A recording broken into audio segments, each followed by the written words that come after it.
never know what we're going to talk about. Titanic, I like it. We're going to talk about legislation. We're going to do a quick legislative update because a bunch of crap happened this week that was important because we blogged about it.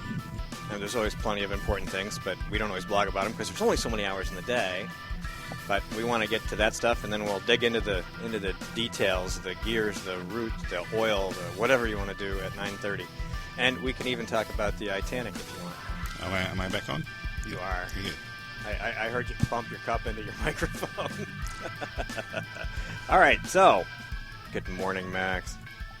Some things happened at the State House this week. We had a vote on casinos. We had a what's the other one that was big that we wrote about? SB 116. Vote on Vermont carry or SB 30 licenseless still. carry. SB 30 still lingering in the woods. It's coming up Wednesday. So, unfortunately, the House Finance Committee, I testified against this. They heard 4 hours of testimony. The first 3 hours was elected officials from the North Country, from Coast County, coming down and saying, we need this, we have all our young people, they need jobs, they're all going to the southern part of the state or leaving the state, and we want to have them stick around and work at the Abbey. Menial jobs in balsams. Right. And they won't all be minimum wage jobs. That's what they were saying. We want to have them around. 1,700 jobs, they said, but they're mostly low-end service sector jobs. So I testified very briefly on the bill. that was the wrong microphone. So I testified briefly on the bill, and I said, we've got. I looked at the actual figures. It's $2.619 billion in taxpayer-funded guaranteed state debt. Billion or million? Billion. Billion? Over $2,000 for every man, woman, and child in the state. And our bond rating has dropped. We're down to AA1 according to Moody's, and I think one of the others also has us down a notch. And if they take on another $28 million, now they're talking $30 million in debt for the balsams, which would allow the Business Finance Authority to expand yet again, then that's one more chink in the armor. So to be clear, that $2 billion in debt is total debt for the state, and what you're saying is we can't afford to pile any more on because we don't have the income. Correct. We don't have the debt-to-income ratio. And it would be like somebody who's already, we're about average for bond rating, we're about average for debt. Mm-hmm. But we have a lot of other liabilities. We have the unfunded pension fund liability, where we're hearing estimates ranging from $4 billion to $14 billion. And we don't know how that's going to pan out. That depends on what the economy is doing. But our bond rating is important because we pay many tens of millions of dollars a year in interest on that debt. It's almost $100 million a year. So just a very slight change in the bond rating increases our interest rate. And if that interest rate goes up, then that's going to be many, many millions of dollars that are going to have to be pulled out of the budget to pay for that. So the problem is, even if the balsams bailout works out just fine, passing it would send a strong indicator to Wall Street, to the bond market, that, hey, New Hampshire has become one of those states again that likes to bail out private projects. Well, now they're talking about all the other private projects like Business Express and the Wentworth. Business Express was that air shuttle service that went out of business filed for Chapter 11 in 1996 and went out of business shortly thereafter, leaving the state with $15 million in loan guarantees on our books and no way to pay it off. So we're still stuck with all that debt. All of these loan guarantees, they don't all get paid off. A lot of them just sit there on our state debt and just continue year after year, and we have to pay the interest on all of it. Yeah, and that's like co-sponsoring or co-signing a loan for your kid's vehicle, and then the kid does a runner. You're still liable. That they if they're not responsible, sorry, you still are. Right. And here's a perfect example of corporate welfare, that which the Democrats especially, but the Republicans to a smaller degree, have all wailed against. But here again, folks, all corporate welfare is bad unless we're actually attached to it. And the House Finance Committee voted 22-0 ought to pass. And the only reason they couldn't consent calendar it, well, I guess they don't want to be reelected, because the public comments online are overwhelmingly against this. This is viewed as crony capitalism or crony socialism. It's viewed as a payoff. It's, it would be one thing if it were, Uber or some type of low-cost van pool service for poor or elderly, but this is for the rich. The Balsams is not for your average workaday person. The Balsams is intended to be luxurious, extravagant. It's meant to be the Titanic. It's meant to be, replete with butlers. Exactly. And servants maids. And maids and housekeeping service and nothing but 5-star extravagance everywhere, and yet the ordinary blue-collar workers of New Hampshire are going to have to pay to subsidize this big project that's already gone under.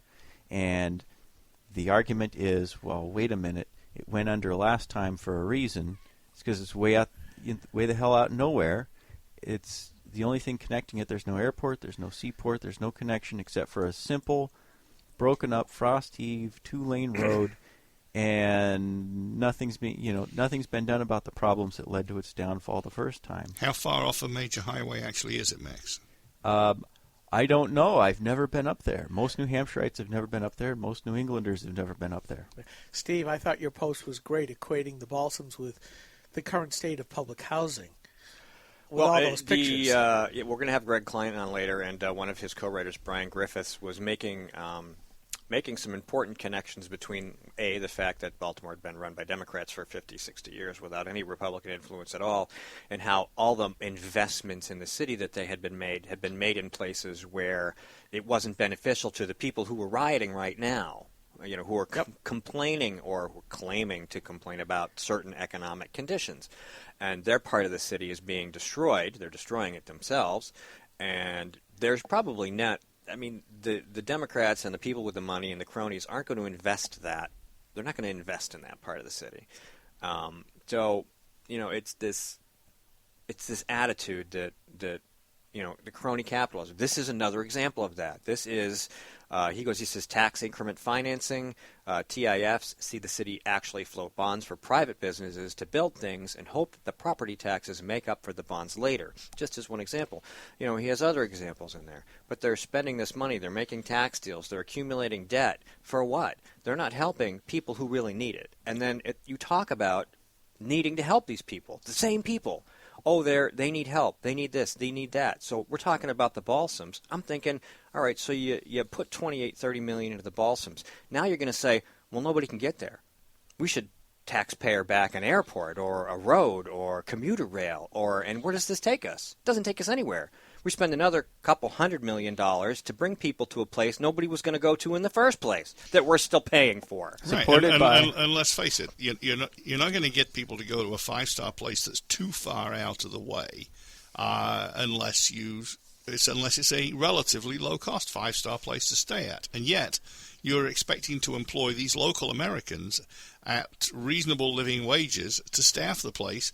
In what you described there, Max, basically overstaff the place to have flashy flunkies everywhere, as the saying goes. And you don't see that anymore. The only place you see that is places like communist China, where the hotels have more people standing around in uniform looking flashy than you can shake a stick at, precisely because they're paid next to nothing. And let's say... And they're on the government payroll anyway. Let's say they build the Balsams and turn it into this shiny gem in the middle of nowhere, right? What are those same Democrats going to do? Those same progressives are going to say, look at the wealth inequality we just paid for with your taxpayer dollars. And then maybe if we were in Baltimore, they'd start a riot. Wait till the minimum wage people come up here and start saying, all those locals at the Balsams now, you need to pay them $15 an hour. Yeah, that's right. This is going to be a economic project for the academics forever. The same people are talking about raising the minimum wage to $14.25 an hour or $16 an hour, and now they're talking about creating some $7.25 an hour jobs, a lot of minimum wage jobs. Which is it going to be? Are you for $7.25 an hour jobs, or are you against them? Well, you're already seeing in California where they've raised the rates. You also see in Seattle where they raise the minimum wages. Businesses are doing exactly what a lot of us said. They're either shutting down or they're moving somewhere else, period. Or they're automating where possible. Well, let me give you a story. I just went to Applebee's. for the first time in a long time. I like the place. We just haven't been there. Well, guess what's on the table in every single table at Applebee's in Tilton, New Hampshire? Automated ordering You've kiosk. got a little automated, well, part of it is for games. They haven't gone full bore yet. I think they're just trying to slide it in. But if I wanted to get an additional drink, if I wanted to buy an appetizer, if I wanted to buy a dessert, I could order it from this little tablet. And the waitress was very happy to show me how to use it because, at their current staffing, I think it made life a lot easier, which also meant that they don't have to hire additional people to make her life easier that way. And at Applebee's, like a lot of restaurants, it's not your waitress that brings out your Somebody food. else's waitress. It's somebody else. I mean, so the average restaurant, I did some research on the minimum wage law. The average restaurant in America makes gross about $1.1 million a year. The owner, in net profits, makes about $82,000 a year. Yeah. So what's their payroll? Well, the payroll for a fast food, low-service restaurant is only $250,000 a year, but for a high-service waiter, waitress, take care of your order, bring fine your check, dining. $350,000 a year for the same restaurant. So the difference, in effect, between having all the additional wait staff, waiter, waitresses, it's about $100,000 a year in payroll. So they're really working to do that, to try to save themselves about $100,000 a year if they can, minimize their. Right. The waitresses can be around a little bit less often and just smile sweetly. The bus kids can run out with the glasses of water and the food from the kitchen.